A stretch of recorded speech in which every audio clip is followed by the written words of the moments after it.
Good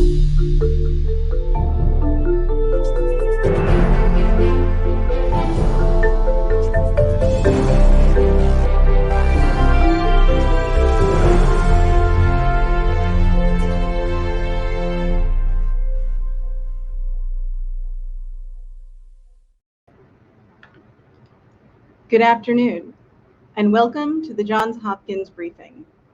Today we'll focus on breaking events in the Middle East and the increasingly difficult circumstances there. My name is Lainey Rutko. I'm Vice Provost for Interdisciplinary Initiatives at Johns Hopkins University, and I'm also a professor in the Bloomberg School of Public Health and the School of Advanced International Studies. I'll be moderating today's briefing. Today, I'm joined by colleagues from across Johns Hopkins University to talk about the current crisis in the Middle East. Jim Steinberg is Dean and Professor at the Johns Hopkins School of Advanced International Studies, or SAIS, and he previously served as Deputy Secretary of State. Adria Lawrence is the Aronson Associate Professor of International Studies and Political Science at SAIS and at the Johns Hopkins Krieger School of Arts and Sciences. She studies colonialism, nationalism, conflict, and collective action. Sarah Parkinson is the Aronson Assistant Professor of Political Science and International Studies at the Krieger School of Arts and Sciences and SAIS. She studies militant organizations' behavior and internal dynamics, and she recently published a book on Palestinian armed groups during the Civil War and occupation of Lebanon. Finally, Hal Brands is the Henry A. Kissinger Distinguished Professor of Global Affairs at SAIS. He is an international relations scholar of U.S. foreign policy. I want to remind our audience that we will be providing answers to your questions in real time today. So please submit your questions for our experts in the box that you see at the bottom of your screen. When you do so, if possible, please include your organizational affiliation. I'm now going to ask each of our panelists for brief initial thoughts, and then we'll quickly move to Q&A. Jim, you have extensive knowledge of the US government and the diplomatic sphere. How do you see this impacting US foreign policy in the Middle East?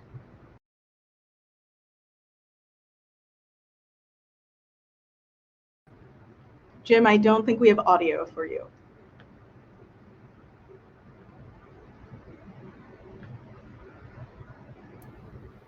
Sorry for that. Are we good now? No, we do. We're good. Great.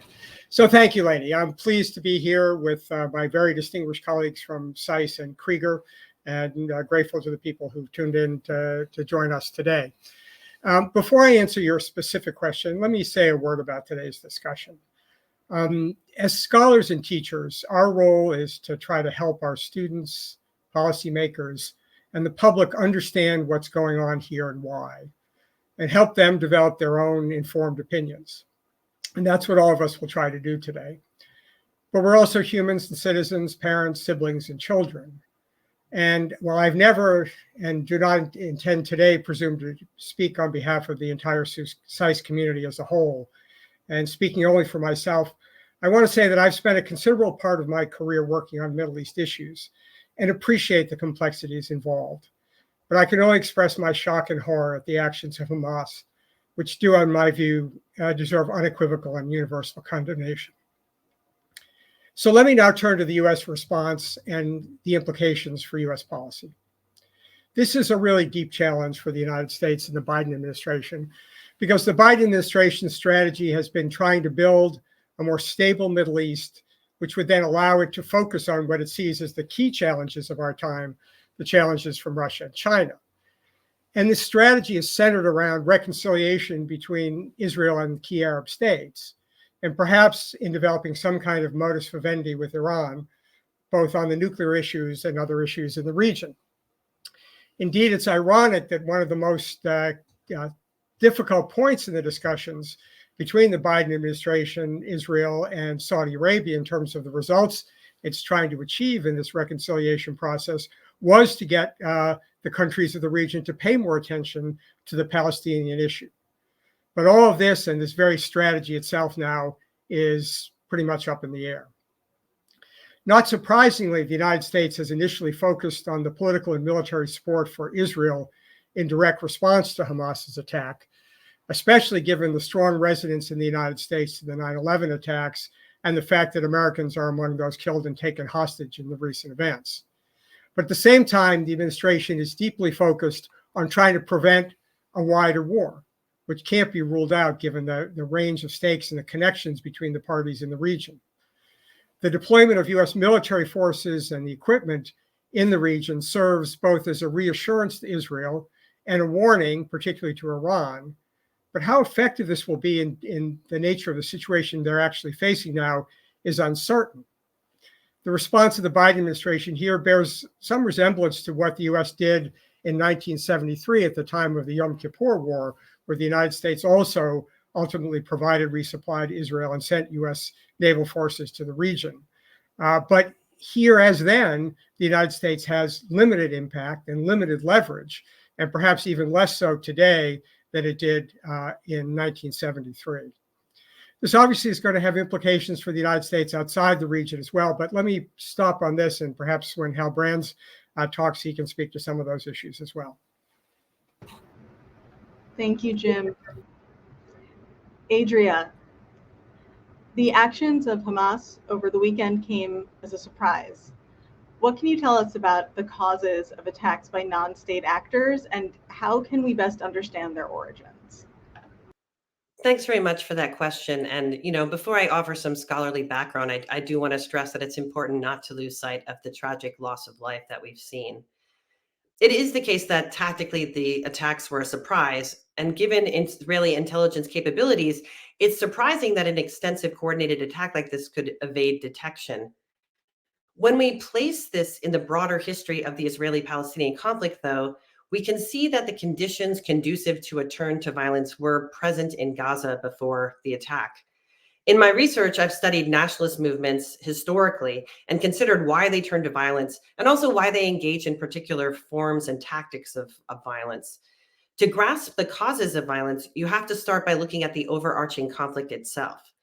The Israeli-Palestinian conflict, as we all know, is one of the world's longest running unresolved conflicts. And by 2023, before these attacks occurred, the prospects for any kind of resolution were very dim, I think lower than they maybe have ever been. The strategy that Israel has taken in recent years with the support of the United States has been to go around the Palestinians and to kind of kick that can down the road and instead make bilateral peace agreements with Arab leaders in countries like Morocco and the UAE. In the meanwhile, Palestinians have very little bargaining power. They have few important allies. Palestinians have been living under blockade-like conditions in Gaza, meaning restrictions on the flow of people as well as goods and services. The political clout of the Palestinian Authority has eroded over time, and the idea of a two-state solution, which was the basis for decades of peace negotiations, has pretty much collapsed. So we have other examples from history of this kind of context, an unresolved conflict with violence suppressed through policing, surveillance, and repression. Those strategies work until they don't, because the context itself unfortunately favors extremism.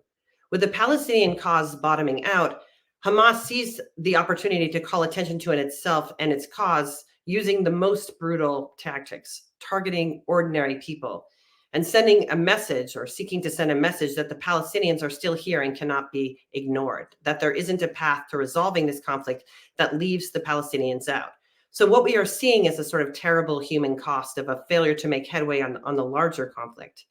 Now, I just want to say that I suspect that in the long run, if I can be more speculative here, this attack isn't going to prevent countries like Saudi Arabia and other Arab countries from normalizing relations with Israel, nor is it going to undermine existing agreements. Arab leaders will likely pay lip service to the Palestinian cause because their populations will demand it. But leaders see more to gain in recent years from cooperation with Israel and the US than from siding with Palestinians. And so we can talk more about that as the Q&A goes on. Thanks very much. Thank you, Adria. Sarah, you've studied armed actors and civilians' responses to violence. What are the major concerns for different populations when events like this escalate, as they have in recent days? Well, thanks so much for that question, Lainey. To start, I want to recognize the horrors that people are currently experiencing and the tragic loss of life that has occurred. Protecting civilians and preserving humanity here requires acknowledgement of the broader context and a commitment to genuinely addressing the conflict's root causes. There is an inherent power differential between actors in this conflict that determines their responsibilities under international law. Palestinians live under occupation, and Israel is an occupying power. Occupying states such as Israel have the responsibility to protect populations under their control. Occupying authorities are required, for example, to ensure access to food and medical treatment. Civilians cannot currently leave Gaza, for example. The power station has run out of fuel and people are relying on generators that in turn rely on, gasoline, basically. Water and sanitation are a constant problem in Gaza, and over 60% of the population of Gaza is already food insecure, just to give you a picture of what the situation looks like before this particular set of events started. Under international law, occupied and colonized populations have the right to resist. That resistance is also subject to humanitarian law. Under international law, all combatants, whether state or non-state actors, are required to protect civilian life. Collective punishment is illegal. Despite the popular rhetoric of women and children that we're seeing in the press quite a lot right now, men are also civilians and should not be classed as potential combatants. International law has specific provisions protecting children, pregnant women, and mothers of young children, the elderly and infirm, prisoners, but also journalists as well as humanitarian actors and institutions. And I would like to note that at least 7 journalists have already lost their lives covering this conflict. Several are missing, others have been wounded, and humanitarian actors, including ambulance crews, have also been killed. Neither Israel nor Hamas has been or is likely to be restrained by these legal frameworks. Setting aside the legal questions, there are also practical political questions that operate at the intersection of domestic and international politics. Large proportions of the Israeli and Palestinian populations are fed up with their leaderships. Hundreds of thousands of Israelis have protested against the current far-right government, though there is currently a wartime cabinet that has just been formed as of about 2 hours ago. In the West Bank, Palestinians are sick of the Palestinian Authority's corruption, inability to protect the population from violent settler attacks, and repeated crackdowns. Gazans have been living under Israeli and Egyptian blockade since 2007 and are desperate. They can be and are critical of Hamas, even as they desire delivery from these circumstances. I note all of this because each of these factors affects both the state and non-state actors' willingness to use different violent and non-violent tactics and their immediate goals. As other researchers and analysts have long argued, there is no military solution to Gaza. Moreover, as my research among Palestinian communities in Lebanon has shown, indiscriminate violence can produce new, diverse, sustained forms of resistance. The current Israeli administration may pursue extreme violence or even occupation of Gaza more in the interest of domestic political agendas than with the aim of finding a long-term solution. I'd also like to note that US statements on this conflict to date will likely embolden extremists on both sides, prolong conflict, and lessen US credibility with Arab populations even further. Thank you. Thank you, Sarah. Before I turn to Hal, I do want to remind those who are watching, please send us your questions. I do see them coming in, and we will shortly move to Q&A. But Hal, first to you. Can you speak to the broader world order and the potential impacts of the current crisis? Sure. So I'll pick up on a theme that Jim noted. And I think my takeaway, and I look at this mostly from the perspective of kind of U.S. grand strategy, is that there really are no quiet theaters for the United States or globally at the moment. And so when the Biden administration took office a couple of years ago, its theory was that you would park the Russia problem by kind of a mini reset with Russia. You would park the Iran problem by getting back into the Iran nuclear deal or some version of it. And that would allow you to focus, as Jim said, on the challenge from China, which this administration views as being the defining challenge, not just of its presidency, but of a generation, perhaps. And of course, things haven't quite worked out that way over the past 2.5 years. And so you had the Russian invasion of Ukraine, which created the largest war in Europe since 1945 and has been a major source of international insecurity over the past 18 months and shows no signs of ending anytime soon. And then, of course, you had the administration still trying to broker some sort of de-escalation, sort of a tacit de-escalation with Iran, trying to forge this agreement between Israel and Saudi Arabia that would capitalize on earlier normalization between Israel and other Arab governments, and otherwise get to a more sustainable equilibrium in the Middle East. The events of the last few days, which have been just utterly tragic and heartbreaking, show how distant that vision is as well, for a variety of reasons. Some of them having to do with the situation between Israel and the Palestinians, some of them having to do with the aims of the Iranian regime and the conflict between Iran, Israel, and the United States. And so the reality is that the United States, from a grand strategic perspective, is going to be dealing with violent instability or the threat thereof in each of the three key regions of Eurasia, Europe, the Middle East, and the Western Pacific or East Asia, for some time to come. And that's going to place immense challenges on American statecraft. Thank you, Hal. We're now going to move to Q&A, and we do have a lot of questions coming in.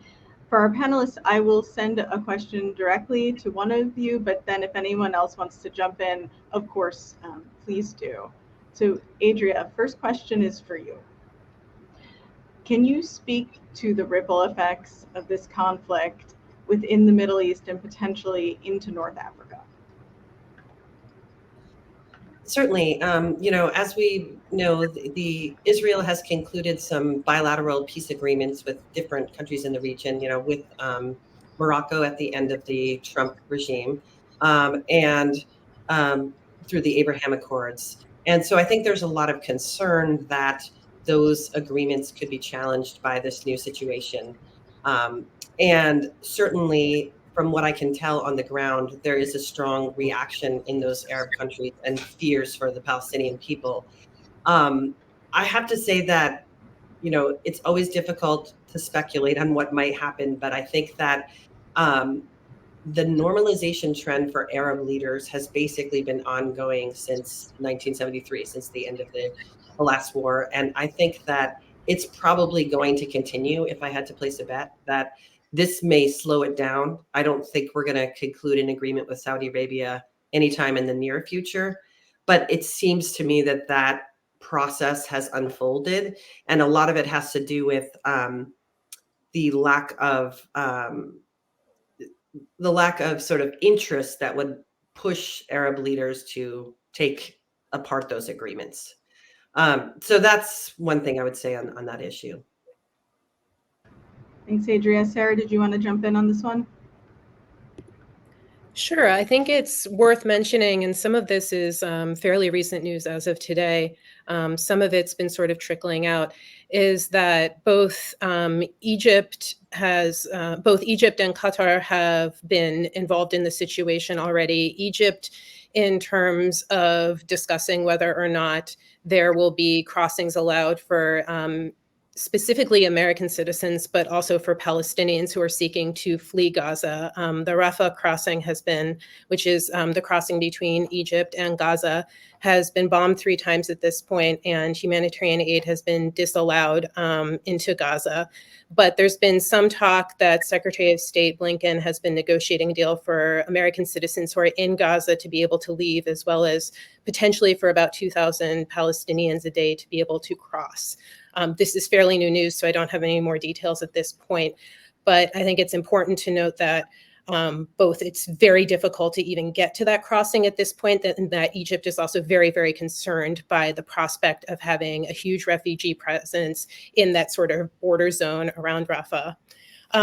When it comes to Qatar, in terms of involvement in sort of larger reverberations, the state is playing a role apparently, and there hasn't, again, been too much detail on this, in trying to negotiate a prisoner exchange between some of the women and children who are being held hostage in Gaza for women and teenagers who are in Israeli prisons, Palestinian women and children who are being held in Israeli prisons, whether in administrative detention or fully incarcerated. So I think it's important to look at how different states are playing this brokerage role or thinking through their own, the ramifications for their own politics, especially given in the case of Egypt that there's an election coming later this year. Thanks, Sarah. Jim, a lot of questions coming in that I'll try to summarize as follows. What, if any, is the role for the United States right now? I think it's a complicated role for the United States because the resonance of this attack for Americans, and particularly the loss of American life, puts this, the United States has its own responsibilities in terms of the need to make sure that Americans are safe. And that will be the dominant near-term consideration. But it's also true that the administration is already trying to think about how do we get beyond this? How do we put an end to the danger of an escalation of the violence here?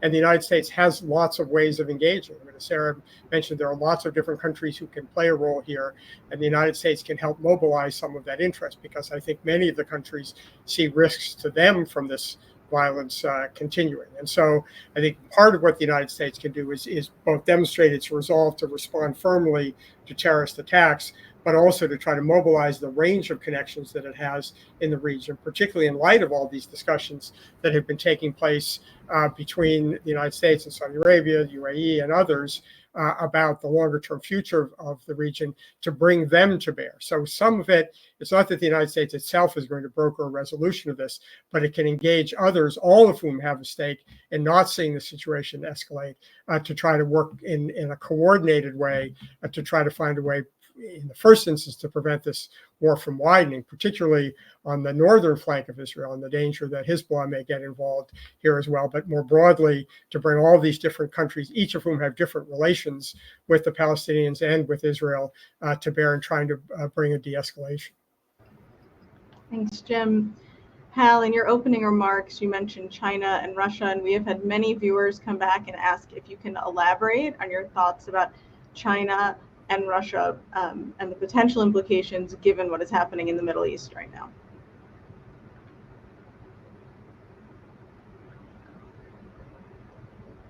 Hal, I don't think we have audio for you. I guess there's a lot to get into here, and there's a bunch of different ways of cutting this. And so sort of from a regional perspective, one thing that people have been watching is sort of where does China come down diplomatically in all of this? And the answer is that China's come down in a pretty uncomfortable position where, China, basically did kind of a both sides statement in response to the initial attacks, couldn't really bring itself to say the words Hamas or terrorism or anything like that. And it's part of a longstanding Chinese policy of trying to maintain decent relations with more or less everybody in the region, all the key players anyways, but that's going to become increasingly difficult as the region becomes more polarized due to these attacks.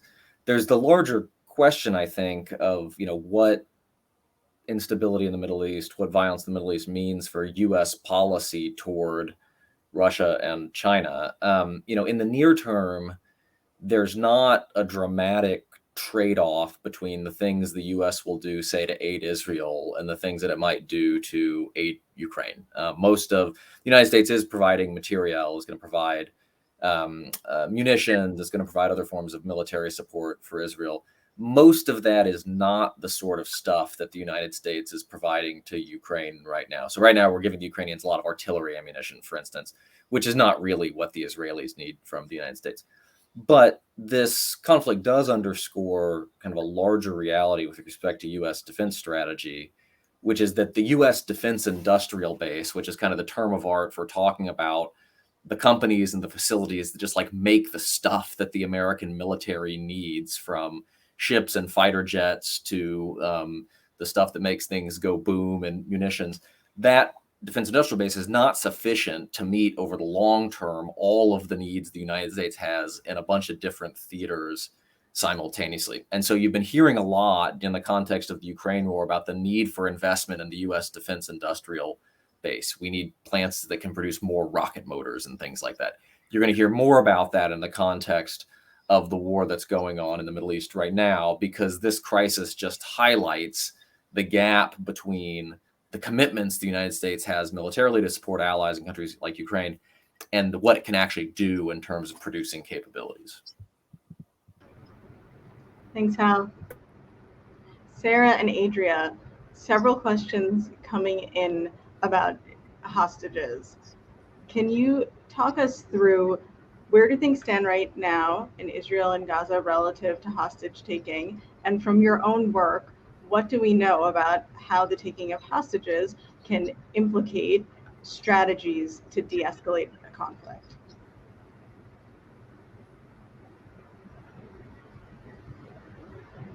I guess I can kick it off here, okay, but Adria, please.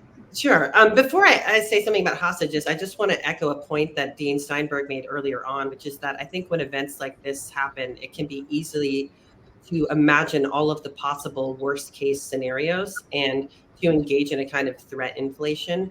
And I think, Dean Steinberg is absolutely right that the US has an important role to play in thinking through like how might we de-escalate or get to a better place than we're in right now. And that process can maybe be undermined if we start to picture the sort of worst case scenario of how this might spread. And it's important to keep in mind that, unlike, Ukraine or other allies, like the Israeli military is very strong. It's not in a weak position. It's a strong organization. And so the requirements on the US defense industry, I think, maybe are not as heavy as they might be if we were talking about a weaker ally. On the hostages, I think that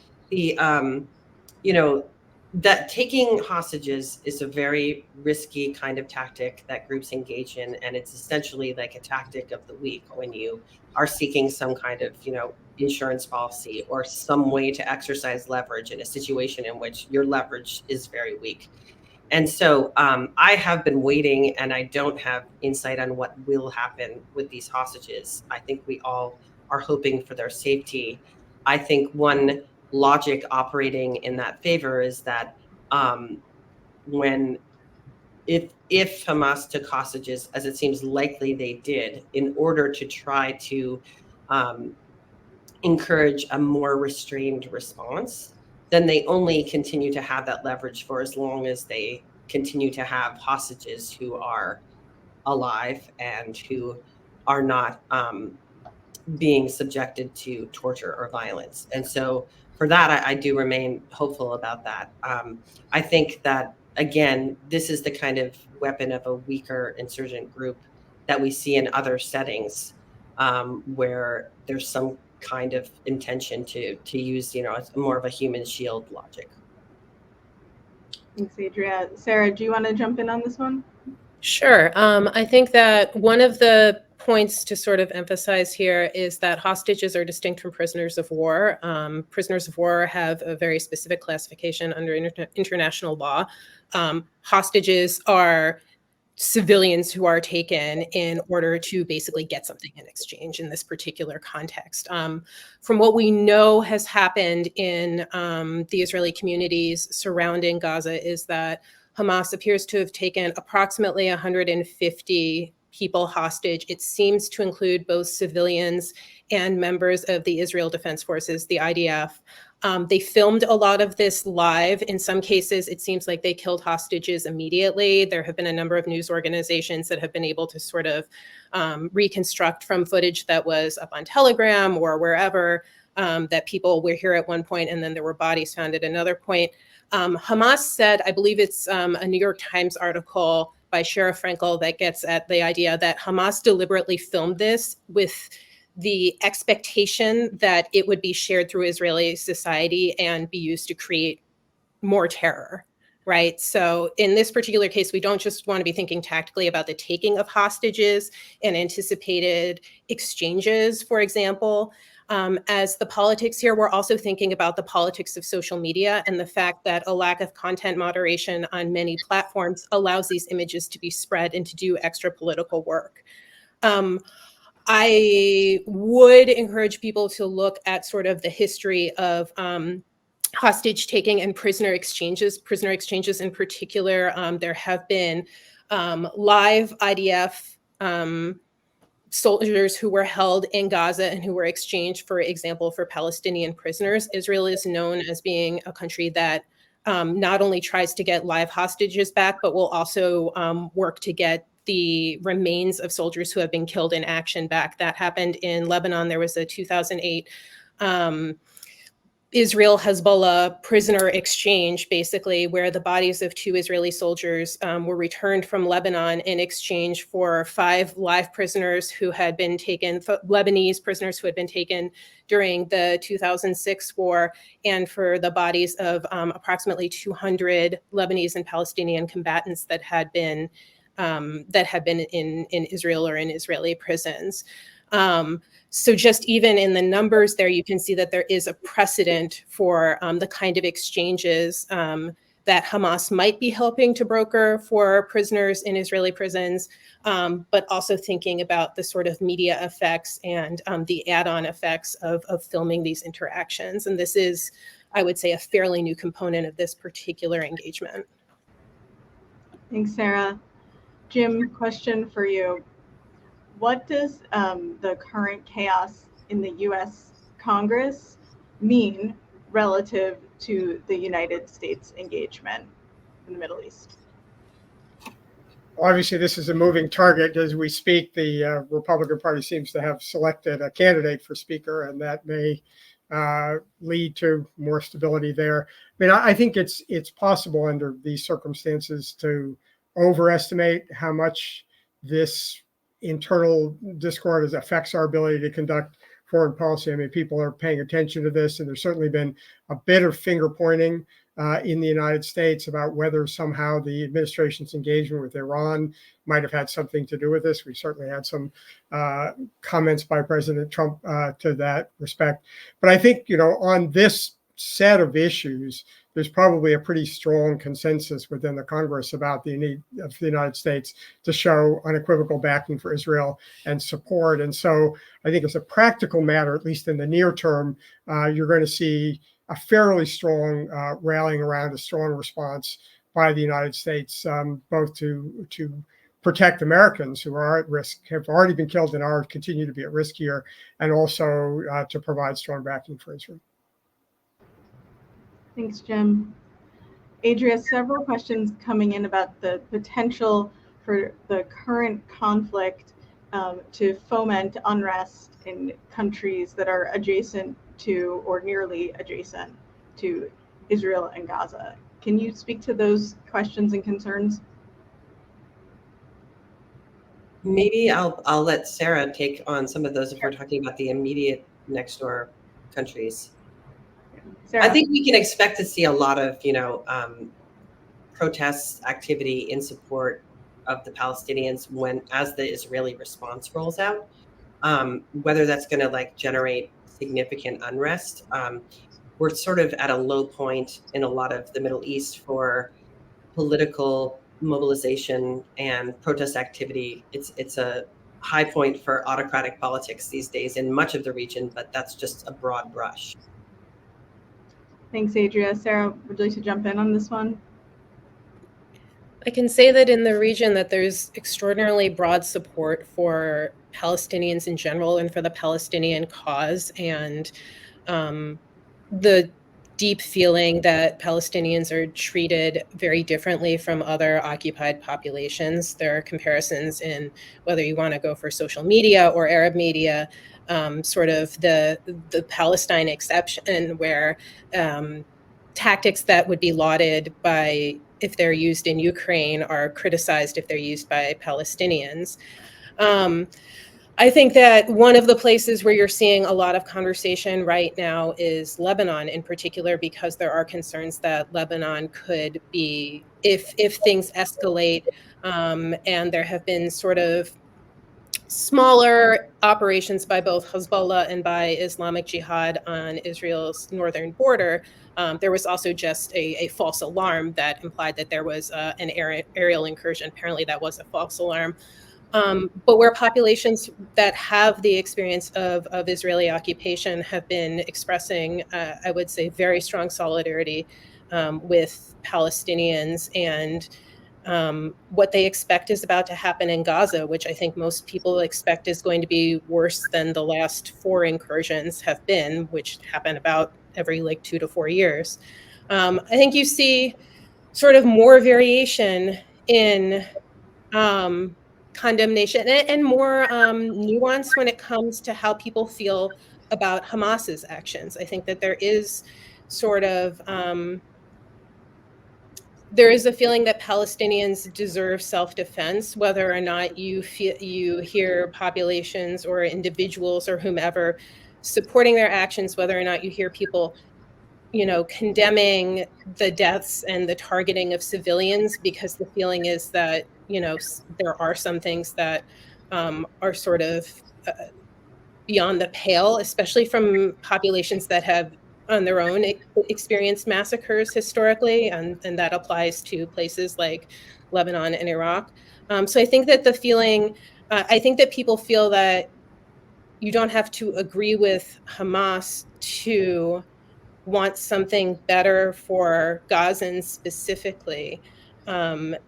And the feeling that people believe very strongly that the current situation is untenable, has been so for a while. So there's a lot of complexity here that I don't necessarily think comes out in the US press, and a lot of nuance in conversations in the region about, I don't think acceptability is the right word, for example, but what is even an option for Palestinians at this point, given where the situation has come and the current sort of stance of the Israeli government? Thanks, Sarah. Hal, I'm going to send this next question to you. And here again, I'm doing my best to summarize several questions coming in, and they all come back to Iran. So the question is, and I'm sure others on the panel will want to jump in here, how should we be thinking about Iran given events in the Middle East?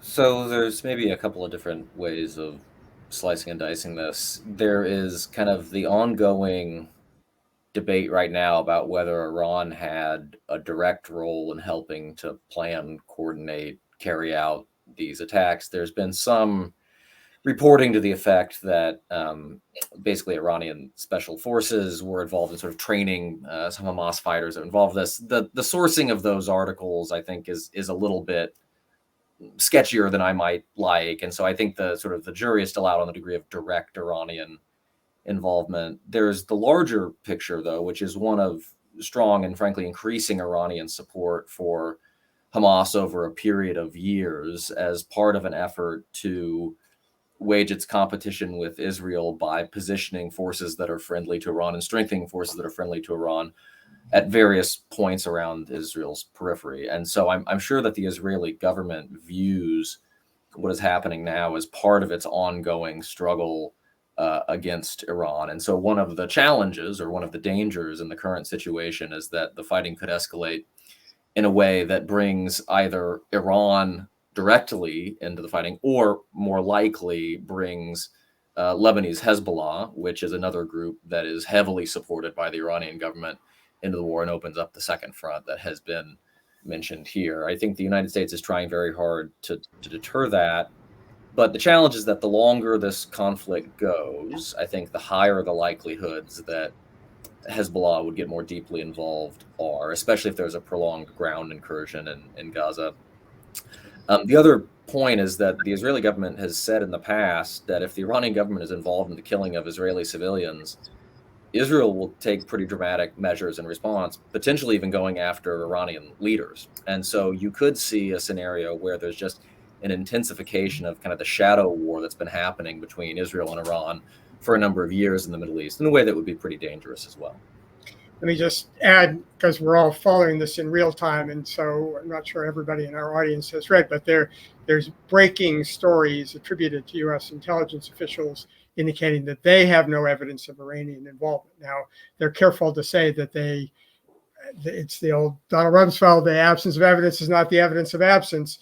But I think what's more significant in this case is that, one, we're seeing the administration being much more willing to expose intelligence information in a kind of a foreign policy management context, just as we saw before the Ukrainian war, where the administration basically deliberately chose to share information from intelligence sources to indicate their knowledge about, in that case, that Russia was intending to intervene. And I think that the fact that they were willing to do this again, if I'm reading these reports correctly, is an indication that there is worry, on the one hand, that there will be speculation of Iranian involvement. There was a report of a meeting in Lebanon involving the leader of the IRGC and the Al-Quds.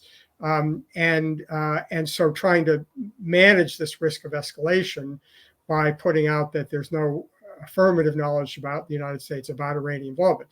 The problem is, as Hal suggested, that even if we don't have evidence of Iran directly being involved either in planning or directing these attacks, there's little doubt that Iran has been involved in supporting Hamas. And so it's going to be hard to completely disentangle this. And this is one of the more volatile features of the current situation. Thanks, Jim. We're coming up quickly on time, so you will have the last word today. I'm going to thank my colleagues, Jim Steinberg, Adria Lawrence, Sarah Parkinson, and Hal Brands for joining me today. And I'd also like to give a big thank you to those who are watching, and especially to those who submitted questions for our experts to answer.